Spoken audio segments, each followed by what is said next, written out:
Nella NG officiel. Nella NG. Écoute, like et abonne-toi à Nella NG officiel sur YouTube. Nella NG officiel. Pour l'actualité musicale congolaise, art et divertissement, écoute la voix d'or. Nella NG te dit toute la vérité.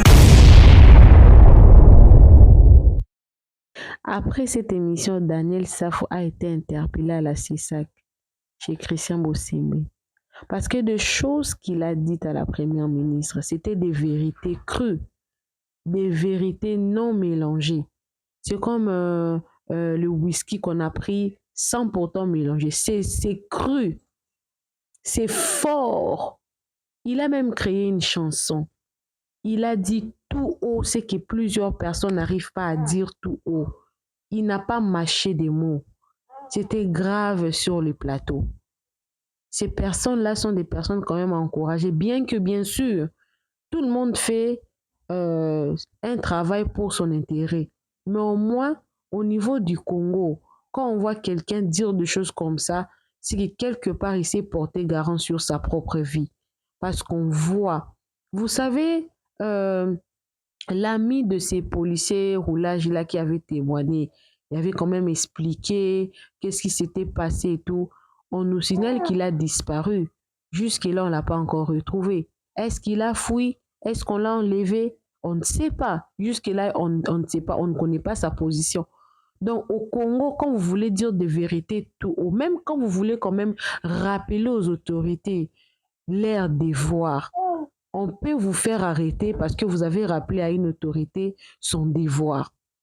Et malheureusement, je pourrais dire, c'est ce qui est arrivé à Daniel Safo.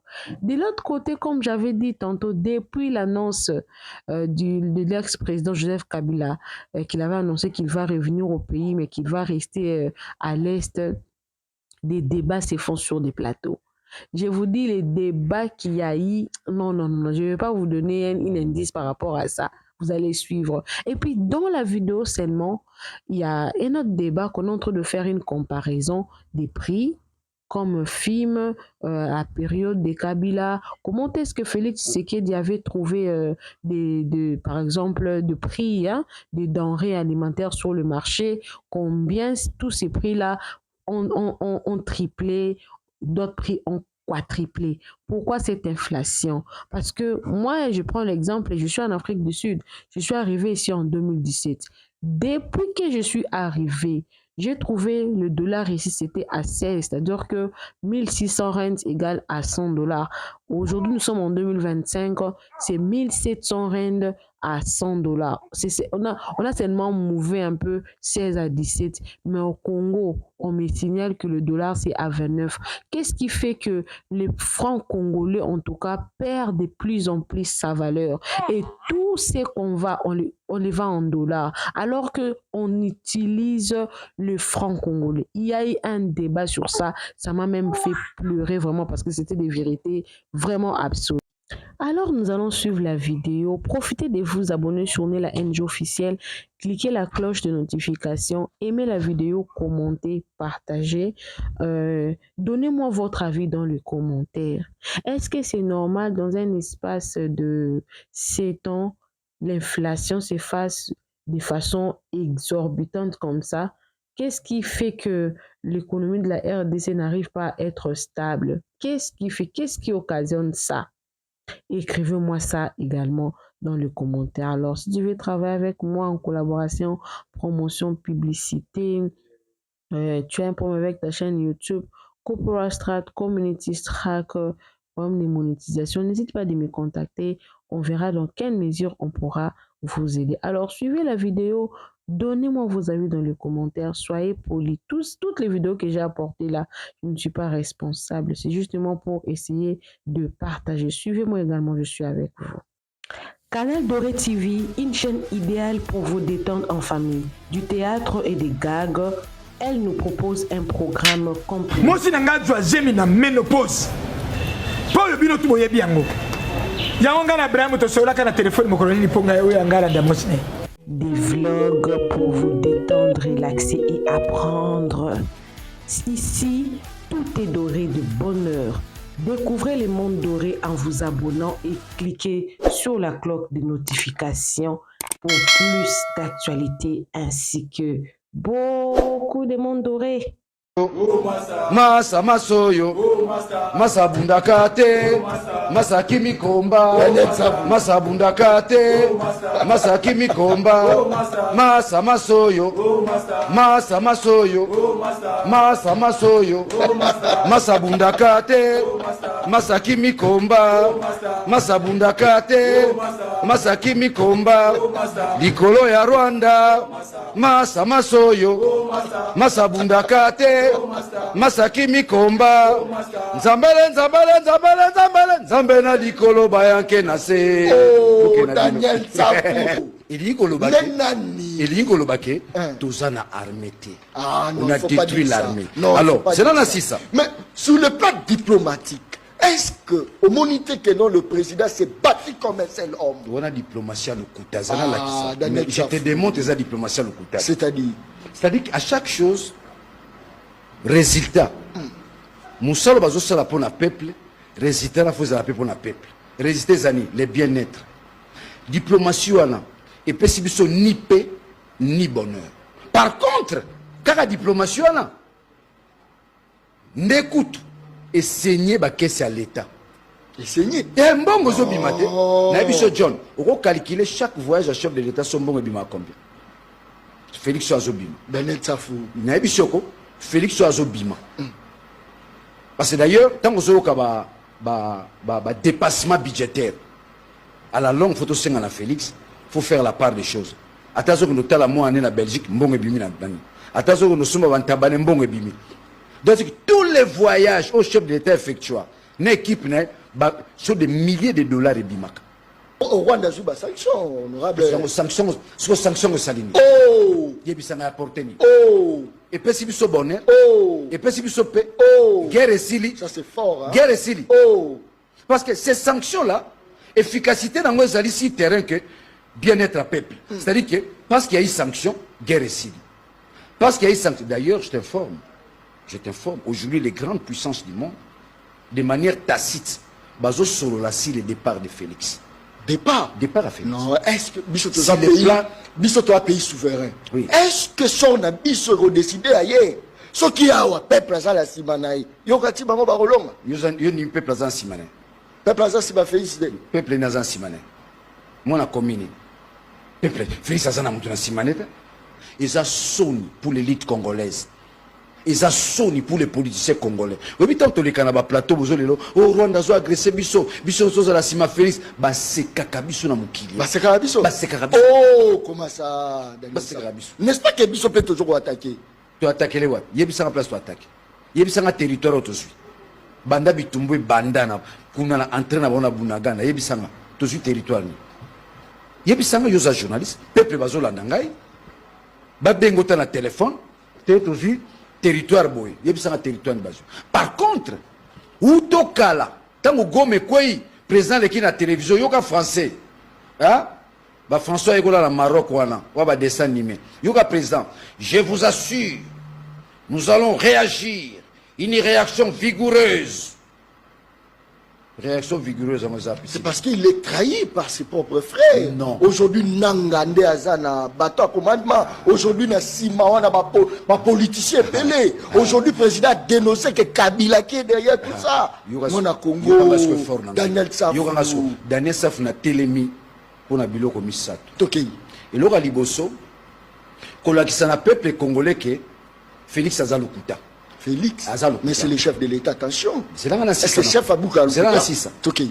Et l'ora liboso na ça Félix Azalukuta. Chef Abouka à cause de son balabol. Oh, Daniel Saf, sans preuve.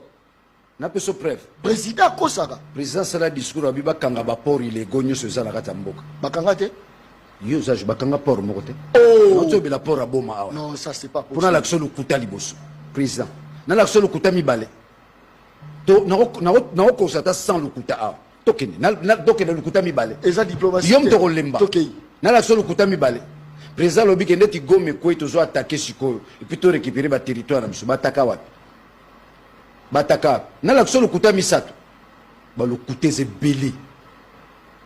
Lukuta siko makasi o ati lombo na famille politique na baninga zoba peuple congolais ote eza Rwanda Félix azolinga bongisa mboka eza Rwanda est-ce que ebi lelo que Félix asengi bakutana Kabila na Uganda wezo Soubasma Félix est mou Félix asengi mbo ba patin yefaka kutana ner Daniel Safou John Yoza na retard te asa suba patente bakomi ba interlocuteur bakomi ba partenaire non Daniel Safou kutu nazo informer basengi Félix a présenté l'esquisse na maloba la nyuso na websa bananga est-ce que tu sais que Félix na AFC faut bakutana na Doha Daniel Safou oui bien c'est pas vrai est-ce que AFC bazana Doha bazana ba négociation ba négociation na Félix peuple congolais est bien moté peuple congolais est bien moté wala nyonso ça ni faiblesse to ça ni oh bungu sani papa na yoza na armée gagnera te bazo gagner bazo boto ba territoire et ça bon yebisa nga gagner wapi John kusala te pona journaliste yoza jeunesse amuni Daniel et gagner les wapi John pardon tout le monde m'a ninga armée n'a pas gagné les wapi. D'abord toi la armée t'es. Non, il faut pas dire ça Daniel Safou. Le président dit j'ai trouvé une armée bien structurée. Yozo barbe za tene ni mwana Congo. Le Rwanda a conçu son développement sur base de la minerai congolais.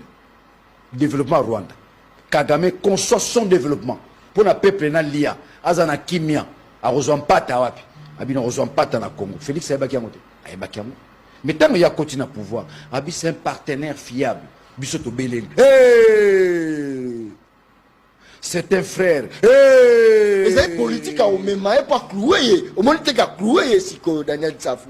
Kagame comme olila. Bino Kagame on les a muni bilo va parlement debout. On va asana sans c'était. Kagame azolela. Kagame yemo président Ganga.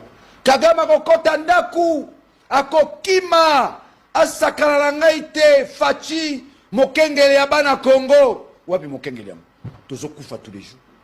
Les gens meurent à l'est. C'est comme si aux autres Kagame moi c'est là ça. Nazan intérêt mon terre aux para Kagame moi je suis congolais. Mais regardez maintenant là où je suis. Je refuse bakosa peuple. Bala qui sa peuple ceux qui m'a marché de ça Kagame. Aucune fois vous dites que Félix est responsable. Où est la responsabilité de Félix? On veut déplacer les débats par des mensonges. Oui. Daniel Safou. Nzelebe baote Rwanda, ote o Kagame. Le premier responsable, il y a malheur na biso, il y a destruction à l'État, il y a destruction sociale, c'est Félix Tshilombo.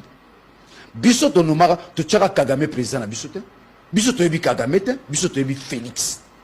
Ce qui est Félix a yebani na Kagame. Soit na masoron to yebi na Félix. C'est à lui de construire une armée dissuasive et professionnelle. C'est à lui de mettre les moyens. Ngape John Muteme Souka et Souka. Mais Muteme Souka. Bato kamba biso bazo kamba biso lokola ba Yang 6. C'est-à-dire mais c'est-à-dire il n'y a pas la loi John. Non, ne me poussez pas à dire des choses qui sont vraies. Non, Muteme Souka. Yebisanga maman Soumino na banda komi premier ministre. Et là on y a sali na Kinshasa. Na compte il y a gouvernement national. Et là on y a sali à Kinshasa. Ah na Kinshasa maman on a. Sur la tilinette, il y a bon si putana tieba beauté na hein il y a Monique et Souki bon. Il y a bien un élément tout ce que ce que maman na oyiga za mu Congo te. A balande mu bala mu Congo, yemo za mu Congo te. Et boza nani. Azana kaka mutu ba zwaka na union sacrée ba tiana nde ba kosa biso. Et n'est pas mu Congo ande ko ngana zo biso te. Ngaza mu Congo te. Ils escroquer. Sont suana. Hein? Foin. Oh, Daniel foin, et bi rien. Et bi le côté. Maman Judith. Ayebelo, c'est une incompétence. Qu'est-ce que l'histoire retiendra dans le passage en tant que Premier ministre? Et ça, Sonia, biso to kanisa ki soki moi ça ici kawana to le lara moi si moi ça resala moi différence. Mais les plus que les hommes. Non, est-ce que ça monte maman bête Daniel Safou? Ça dit d'après yo sous minois à resala tourisme. Nalo bien. Tourisme écoute bien. Incompétente. Au balobina français, une incompétence grandiloquente. Daniel Safou. Grandiloquente. Tout ce qu'on peut retenir, aza moi si moi au sala tourisme nae. A bendi balar nae, a sur le contrôle nae, a bongi na ndenge nae, mais musale bonanité.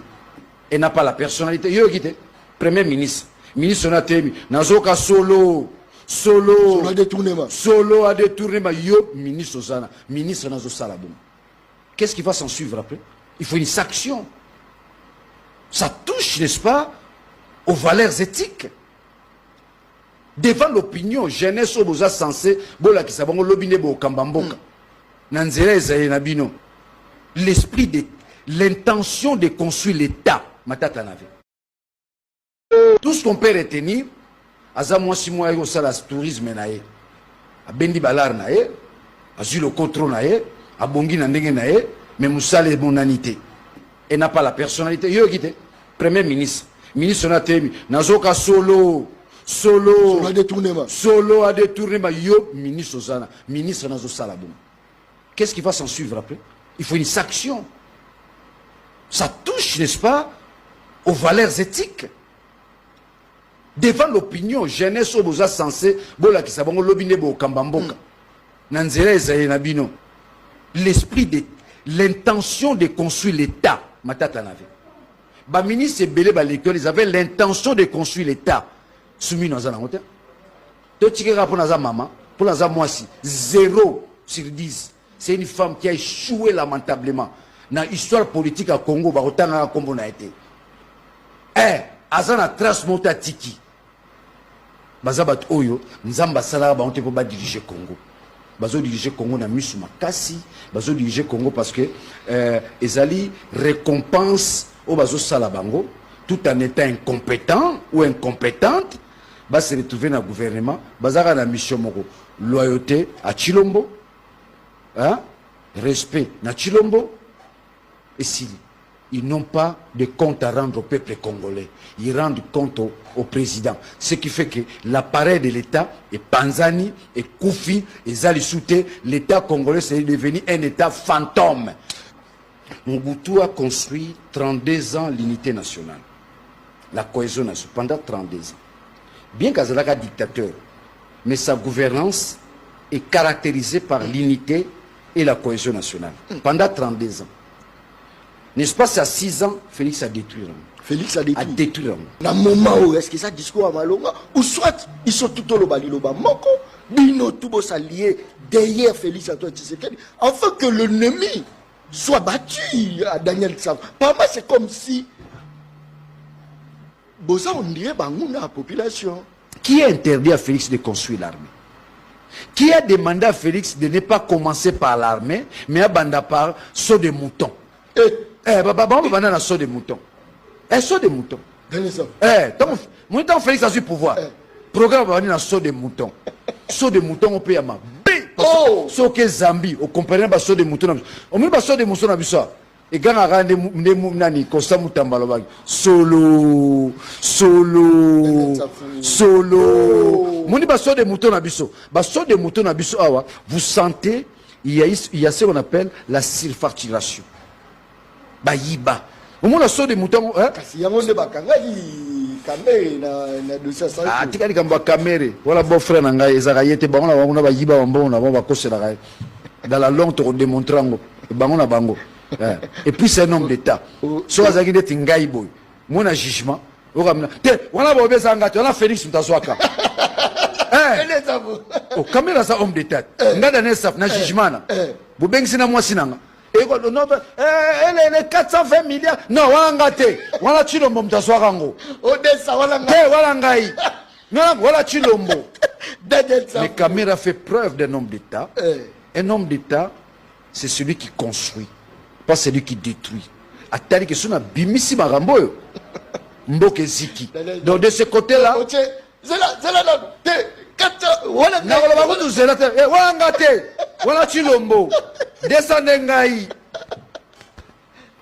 Félix a échoué dans sa démarche à rediriger Congo. Mais pour le relaxer, Cheikh Nae, Batunae, ses partisans, Bazoli a relaxé que Félix a échoué. T'es Rwanda, t'es Kagame, t'es guerre, t'es Félix, t'es. Dis-moi, mon colonie Misoyoka, au nom de la responsabilité politique, que Félix a reconnaître que non, mais ce que vous avez t'es Rwanda, t'es Kagame, t'es rébellion. Le premier responsable, il est Cheikh Oto vivre. C'est Félix. Cet échec est traduit en une seule phrase. Non. Félix n'a pas construit l'État. Félix a détruit la cohésion nationale. Félix a détruit l'unité nationale. Par quoi? Par l'institutionnalisation du tribalisme. Moni Nanga Téléméli. Nanga Téléméli, article 64. Et là, comme on dit, article 64. Mais il ne faut pas appuyer Nanga. Pardon? Il ne faut pas appuyer Nanga. Nanga qui est dans la position, opposition non armée. Très bien. Il y a une opposition armée. D'ailleurs, il y a des gens qui respecter Makassi. On respecte Makassi. Artika Boye. Président Kouta Nikoyoka était. Oh! Tala, président Mobenga. Oui, mon frère Nanga. Azo senga bakutana. Président Azo senga bakutana. Oui, balongo bapate. Information no suyango. Nalo bien, o mona bango subole kana ba débat. Benga bata inyo sake ba débat ya super. Ils n'ont plus un contenu. Le côté comme il a souka. Ah, Félix a reçu la langate. Félix a reçu la langate. Yemo Félix. Na reçu la kana Kagamete. Et pas Nzambe. Bakutana. Ndeko nanga, je l'aime beaucoup. Hein. Je l'aime beaucoup. Mais nalingaka mon énergie oyo azotia oyo. Soki ayaki na IDPS. Seigneur Jésus. Au nom de Jésus. Ayawabi. Au nom de Jésus. Aya la IDPS. Aya na IDPS. Bisoto sikola ye. Lokola opposant. Nzamba bakoko batela ngai. Monsieur, arrêtez de au nom de Jésus. Nayawapi. Monsieur. Pardon, a quitté plateau. Monsieur. Ça c'est une malédiction. Tu es libre. Vous pouvez quitter les plateaux. Aux libres. Au nom de Jésus. Au nom de Jésus pour l'IDPS. Oh, au nom de Jésus. IDPS c'est ça là au Nini. Tranquillité, sauf Moutounanga. Kabila Kolobaeke Azali ko annoncer kozonga nae. D'abord, lokola un ancien président de la République, un sénateur à vie, biso to saluer yango. Parce que Azali sénateur à vie, on a mboka na biso to supprimer été. Ni be konde lobi yango. Mais Kabila zobo sanaeke atiki misala mabe belé na mboka oyo. Kabila atiki misala mabe na mboka oyo. Est-ce que biso na mboka oyo to lelo ya batu ndenge bakoma kobeta lelo winner? Est-ce que zalaki modèle wana? Kabila tikeli biso winner. Espoir ya peuple congolais la jeunesse congolaise lelo oyo ezali ya kobeta winner. Climeza otoki parce que vous êtes faible fallait kata bilamba. Aloni Kabila tika winner. Messieurs, si tu n'étais pas au Congo, Salika a suivi 5 ans au Congo. Accepte. Fallait parler des paris foot. Allez que poser la question à Badbana Willeri, er paris foot ezawana winner les habitants. Winner il a 2020. Kabila n'était plus président, monsieur, vous êtes un menteur, né. Vous voulez mentir. S'il vous plaît. Vous l'avez payé, yo ko tuna ngaba question si vous osenga pourquoi c'est là dans yo koloba yo za la police à débat, ça c'est le politisme médiatique. Yo koloba o tuna ngaba question pour l'année, ça c'est le politisme papa, c'est là ngana loba so aussi lobby.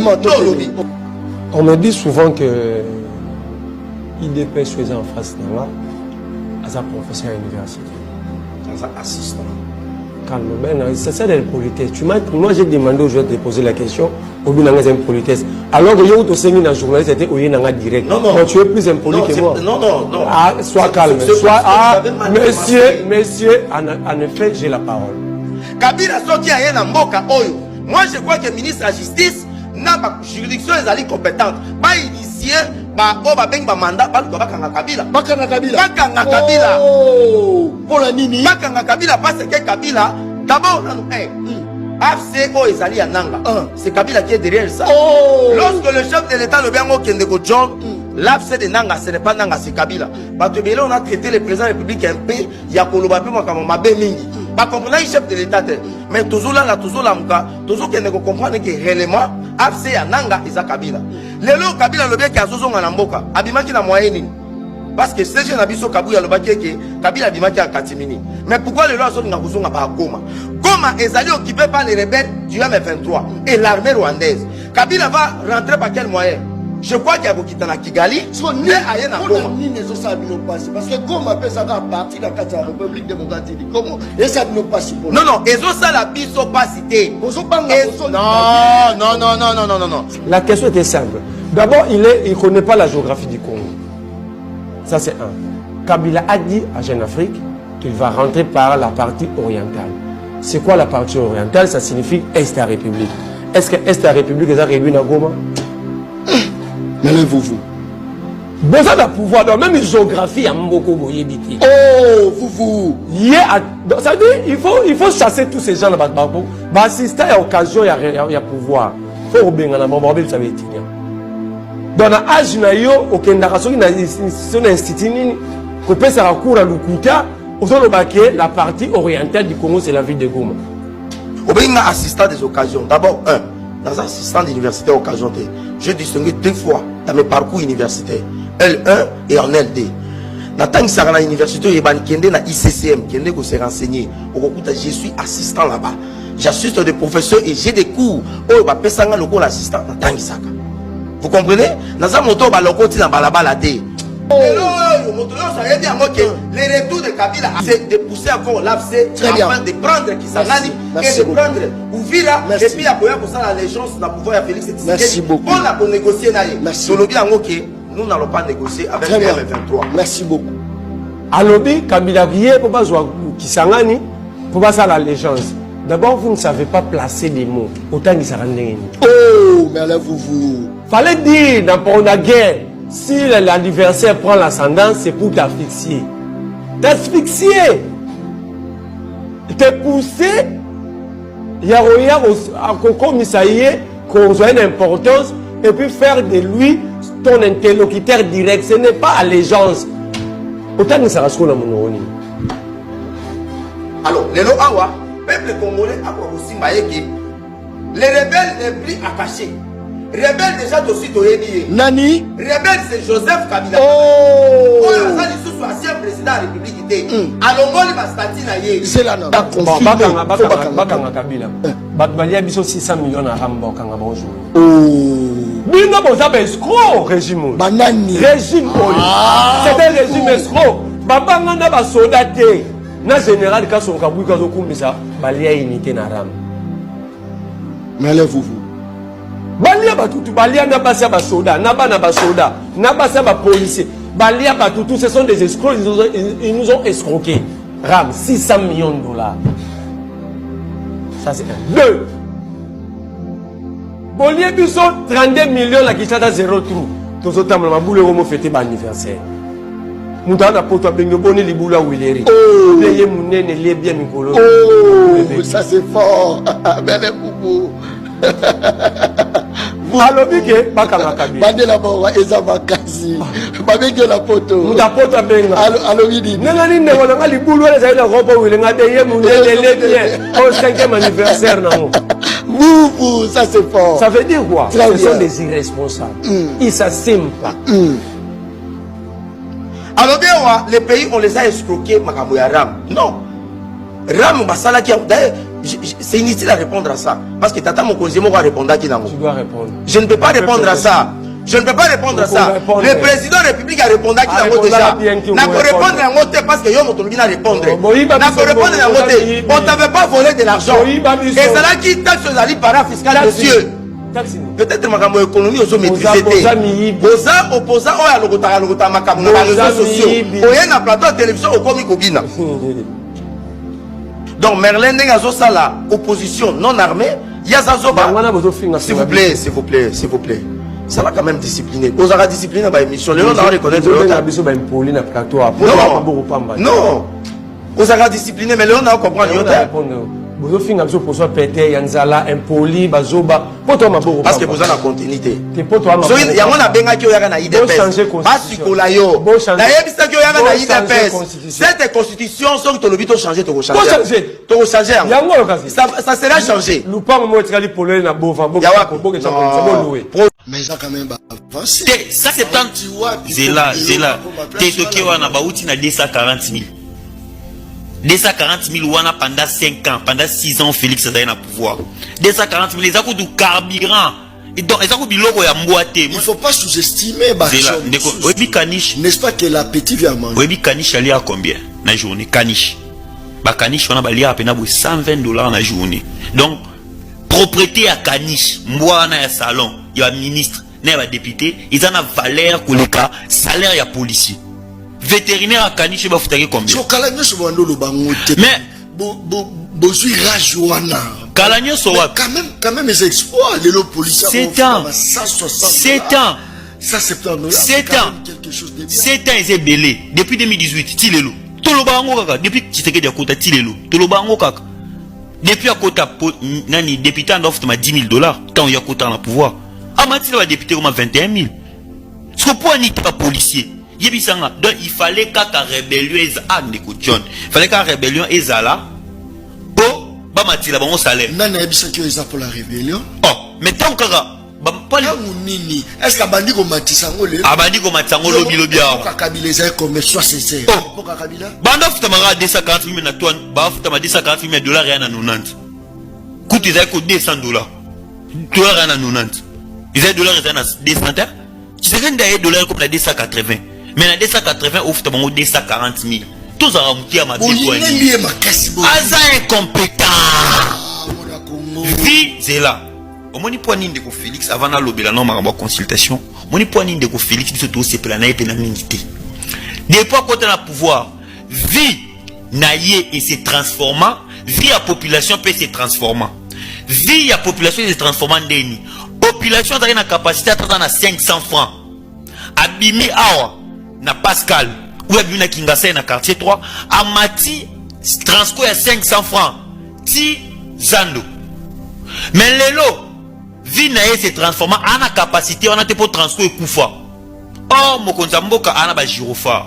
Via congolais se transformant avec une capacité au tambola mboka mobimate. Mais ce que luki moi $250 naïe amati avion à Kindu na Congo Airways. Bon nini vie naïe se transformant pour Congo Airways et koufa. Mais Ndeko Tshisekedi azana jet privé. Vie à congolais se transformant parce que congolais n'est aboué insécurité comme partout. Les lomiers vont coûter policier. Ce qui coûte général Kassongo Kabwik azalagité. Mais les lots sont invivables. Heureusement avec lui tu es bien. Les lots qui Kuruna Barloni la biso masango. Au moins que tu sois sérieux. Soit qui contaminé au moins un virus et incompétence ou union sacrée zanango. Heureusement que les militaires ba union sacrée. Bon soyez pas comme un militaire à union sacrée mais l'autre lobani. C'est pour vous dire que Ndeko John Tshisekedi est purement incompétent. Et puis je veux vous les montrer. Est-ce que bien nous que nous allons consulter Bissot? Ndeko John. Bon, sa consultation. Ici, j'en profite. En tout cas, non, merci Makassi. Non seulement aux Molobélia peuple, non seulement aux ici où le peuple parle, mais tu es l'unique journaliste indépendant au Nganaïbi. Parce que l'on a plus de 24 plateaux. Wanangamoro, sans compter Bakolo Likambo, Batamboli n'a plus de 70 plateaux. Oh bah censurer ma émission na bango moyen les kezate. Mais parce que je suis opposant porte-parole du peuple, j'ai dit de venir parler de ça sur vous. Est-ce que le pangu oyo bazo consulter les pour la union nationale, pour le gouvernement union nationale, baboto la ngomutu. Oh non, il faut pas dire ça Nathanaël. Nana ebisiote, bazo consulter. Lié ça d'abord un problème. Babotoli yango, tes problèmes ils ont trop dit. Les problèmes ils ont le roi mutu ayebi vérité à tate. Ils ont le pango à mutu, le pango ya John. Babi moni nde yoza bo biso de toi la pouvoir to botoli yo qui ça la onyo so lingi. Non. Ah Nathanaël, est-ce que c'est vrai? Na ebisio. Na pouvé onan eloka liboso. Lupango o bazo consulter le babité consultation pour l'union nationale. Famille wana eza famille ya ndeko na biso biso so to yebi ndeko ngwanda. Ndeko ngwanda basi na mwasi na yena bana na yeba tikala. Ba gagna jugement na bango na tribunal. Ndeko John. Banda ba gagna jugement. Ba kenda conseil spécial à lobi lupango oyo ata boye na jugement muta opesa bino ngo azate. Raison pour laquelle au moni ti le loba tamboli ba chaîne nyoso chaîne moroso oleki na chaîne o salibwe. Ba censuré. Oleki na chaîne o salibwe. C'est la vidéo comme ma bakangi. Ça la vidéo mais kangi yango mo to bité. Mona esi bango na bi omoni bino de posa boye lokola bosa ba preuve. Ya bino tout. Et que nga na yebi ke za ba journaliste indépendant bazala. Na koleka kuna. Na kolobela likambo na bino po batu baye ba nini yango ezo de kalu. Taka lupango ba consulter pour la union nationale. Mais ba botola ngo famille wana. Or na ba document on atangi. Lupango wana de Kongwanda soma on a 77. Et pourtant Conseil national à sécurité va créer un 79. Yebisanga na magie nini. Mutasombi lupango na 77. Bino créer Conseil national à sécurité na 79. Lupango wana yokoma Conseil national à sécurité. Yami balé. Ngwanda koma conseiller spécial ya mokonzi na biso Mobutu na 93. alongo ya kimi tango Mobutu bayeba tango afdel aye tango afdel aye ndeko nanga jona pombo na place na loba ke Tshisekedi bat boy na epamba te tango afdel aye na 97 ba o dignitaire afdel ba botolaki ba mobutiste ba pangu na bango ndeko Masuku abotoli Ngwanda lupangu abite biso lorato bata afdel to botoli lupangu ba botoli Ngwanda libanda tango Kabila sali réconciliation nationale il y a 2003 général Ondekane chef d'état-major a signé document alobi ndeko Masuku lokwa tolingi tozonga bomoko pona mboka na biso yo sengelo bima na lupangu wana eza lupangu ya ndeko na biso Ngwanda botika ye na lupangu na bozongisela ye lupangu wana ministre ya défense nda signé document bazongisela famille wana lupangu na bango ndeko John pendant depuis 2003 si Tshisekedi ayo kota la pouvoir tant kotika la pouvoir ba o lupangu oyo eza ya gouvernement eza ya conseiller spécial bande ko la bandi procès ti ba gagner procès o lupango eza ya gouvernement bi poto yeba mutu abomba biloko ya gouvernement eza ministre ya urbanisme et habitant to komela ministre komeli ministre yebisa biso est-ce que lupango na biso eza ya l'état ministre a répondre na 2024 abisa lupango ya l'état te eza lupango na bino bango ba yena ba document la bango tout na jugement ba rendre na tribunal de grande instance ba lobi te tokende ndeko John ba ken na jugement na bango ba esi bango bosa nyoso bolingi na jugement na to na posa na ngote sko yebisa nga mboka o jugement bazo respecter te bona posa to beta ndeko Félix Mabo bo yebisa nga ote mokonza mboka za au courant te famille wana bana bato maele ba koma pe na lettre ouverte bah, qui est déposé en la présidence, bah, déposer la présidente de la République. À soit pas acquisé des réceptions. Bah, ici, bango, le pangouana, beaucoup de côté. Ce qu'on y a mis ça dans la minute, ça c'est fort. T'es mis ça dans la minute. Ce qu'on y a mis ça dans ce qui jugement. Ça sert à vous protéger, mais ce qui est à penza ya solo, ils ont arrêté. Ngana na ba, naisio, ils ont ngana amolobi la peuple, ngana est-ce que tu reçois l'émission dimanche, où il y a un document? Tout ça spécial. Oh, na face à face. Ngana roye le document face à tala. Ngade sa buna esaki bango na bi mama. Mwende toza boy. Parce que ngana na oki passi. Na mo na oki passi. Biso to abo posante o te fona lo belaka 7, o fona lo belaka tumbi. Te petit peuple a des problèmes. Très bien, ça c'est fait. Ngana nga te o te moni biso bato 7, biso ta katumbi, biso ta kabila te. Petit peuple. Na ko critiquer mais lo ka makati ya no jugement. Biso aboto so mapangwa.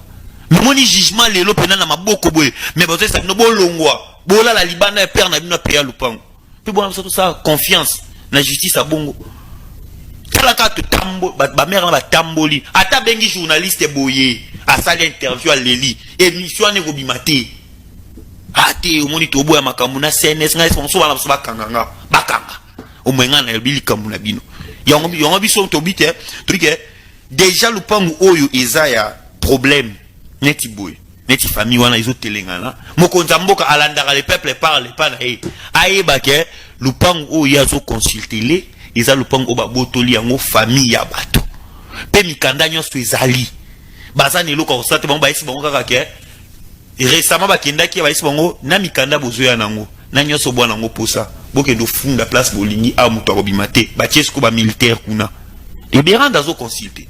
Donc avant de prendre la kiti yem quel point on des abosans on ya mutu. Moi je consulter na. Yebisanga, union nationale ko ya bon. Yebisanga, ya bongo. Yango moni na profiter na occasion ande mobiso tout ça la dimanche, tout ça on pena dimanche qui toko makasi. Merci beaucoup, je crois que bate belé bazaki branché. Merci quand même, ce n'est pas facile, il y a on quand même invitation, il y a émission population, c'est pas facile mais dimanche 10h45 nanayo débattre ou soit la chose débat la Delphin. Ah, Delphine, autre chose là. Journaliste. Ah, autre chose. Ah, mais non, c'est pas la makasi parce que il ça la pas si comment on a mon émission de toi bonne de John. Ngata no bilaka ba jeune. Supporter pe argument na. Te, moi tika na baksara moi muké. Na si c'est le moi muké na belo bonne de John. Et le ora ya muké pardon. Rapidement. Moi émission to ba jeune. Te, non le bilaka. Moi émission de toi ba jeune. Bat bakansara lo quoi que français ndi maele to ndeni. Moi so ba jeune. So ba jeune o tutanga na ba repa ba bengi kukao. Bolamuki na tongo bana na bana botalana boliaka na 15h tilobi to bana o to ebike ba ya basi balala na chambre biso bibali tolala na salon moni ba jeune wana o to ebike chiki nde lobi siko ke mwakanda to kana ngotonto mona mboki yeke nde bien te pourtant biso to tangi ba classe Il y a un de bon tant tu as le plateau ton identité. Très bien. Ikambozalité, binope soki boye, boko bosala te loko ape bango. 11 mais 20 en haut tokoyo kananu et yano. Tuna autozwa kilobin de quoi tuna ki na UDPS le secrétaire général Augustin Kabouya. Pourquoi banderole tout panneau batia ki na 12e rue et le bail qui base eza d'accord na changement de constitution et le ngwe tapesi ya no kombo na ye Amisi Makutano na elobelia Eric Ambago na Sima Teoki Mituna na bino na 085 210 11 11. Motuna na mbala moko bayimboka babeleli na bayi bazwaka mikano mikolo miso moko ya bayoka kotuna motuna na bayi bazali na biyano 085 210 11 11. Motuna na mbala moko lolenge na bino ya sika ya koyeba bansango. Boto nga Augustin Kabouya boye. Mikolo choleka na monaki wana na antika 12e rue. Ache affichement mnene banderole a commis la base de l'IDPS dit oui au changement de la constitution. Mais mikolo na leka na mona monte na moye mo alongo na malembe. Boto na lelo ye pousser alongo la affiche o chaki wana yemoko na voter mo alongo yango. Biso tolongoli banderole moko te. Ezali bato balongoli nde bakoki ko s'expliquer pourquoi balongoli yango. Mais pour na biso toyebi que na kati ya mboka na biso eza na bato oyo baza na intolérance oyo bakoki koleka na butu baye balongoli pour exprimer leur méchanceté. Là Amisi Makutano zali cadre ya UDPS na base ya UDPS. Mutu mugai kolongo na base ya UDPS. Yo kanisi tolala kana 24 sur 24. Mais bato bazalaka bato bazalaka. Non, tozalaka 24 sur 24 te. Tozalaka alors qu'il y a des activités ou bien na moi. Mais tozalaka wana te que 24 sur 24 pour na ko surveiller non.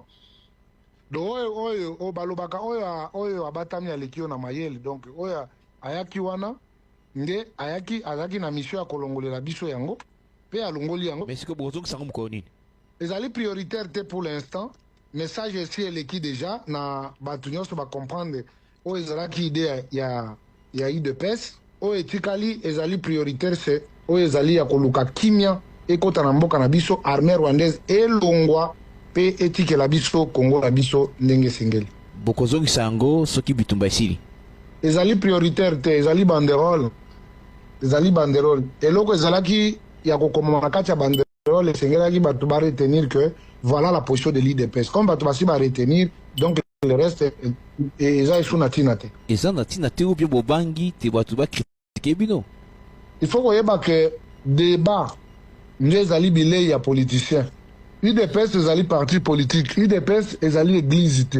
Mais tango bozalaki botiaki yango bitumba zaki na est ya mboka mais bino botiaki yango bino priorité bizaki ndango gawana ezali kaka changement de constitution donc ande bitumba ezali kongala na est ya mboka.